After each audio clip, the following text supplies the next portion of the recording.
ನಮ್ಮ ಹೆಸರು ರಾಕೇಶ್ ಅಂತ ಹೇಳ್ಬಿಟ್ಟು. ನಾವು ಇದು 3ನೇ ವಾರ ಇಲ್ಲಿ ಬರ್ತಾ ಇರೋದು. ನಾವಿಲ್ಲಿ ಫಸ್ಟ್ನೇ ವಾರ ಬಂದಾಗ ನಮ್ಗೇನು ಹೇಳಿದ್ರು ಜನಗಳು, ಏನು ಎತ್ತ ಹಿಂಗಾಗುತ್ತೆ, ಒಳ್ಳೇದಾಗುತ್ತೆ ಹೋಗ್ರಿ ಅಂತ. ನಾವು ಬಂದ್ವಿ, ಎಲ್ಲ ಮಾಡಿದ್ವಿ. ನನಗೆ ಹೋದ ವಾರನೇ ಒಂದು ರಿಸಲ್ಟ್ ಸಿಕ್ತು. ನನಗೆ ಬಂದು ಒಂದೇ ವಾರಕ್ಕೆ ಕಾಯಿ ಕಟ್ಟಿ ನೀವು ಹೋದ ವಾರಕ್ಕೆ ಒಂದು ರಿಸಲ್ಟ್ ಬಂತು.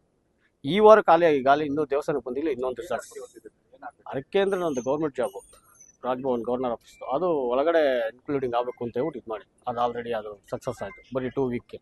ಆಮೇಲೆ ನೆಮ್ಮದಿ ಮೇನ್ ಮನೇಲಿ ಏನು ನೆಗೆಟಿವ್ ಎನರ್ಜಿ ಇರುತ್ತೆ ಆಲ್ಮೋಸ್ಟ್ ಆಲ್ 90% ಕ್ಲಿಯರ್ ಆಗಿದೆ. ಮನೇಲಿ ಯಾವುದೇ ಥರದ್ದು ಕಿರಿಕಿರಿ ಇಲ್ಲ.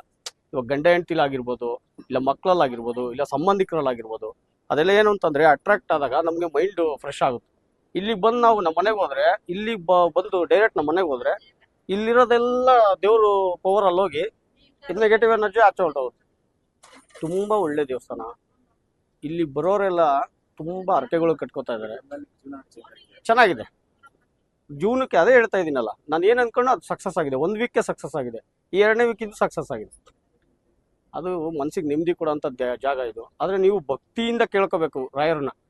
ಇಲ್ಲಿ ಬಂದು ಸುಮ್ಮನೆ ಕಾಯಿ ಕಟ್ತಾರಲ್ಲ, ಎಲ್ಲ ಕಟ್ತೀವಿ ಅಂತ ಹೇಳಿ ಸುಮ್ಮನೆ ಹೋದ್ರೆ ಅದಾಗಲ್ಲ.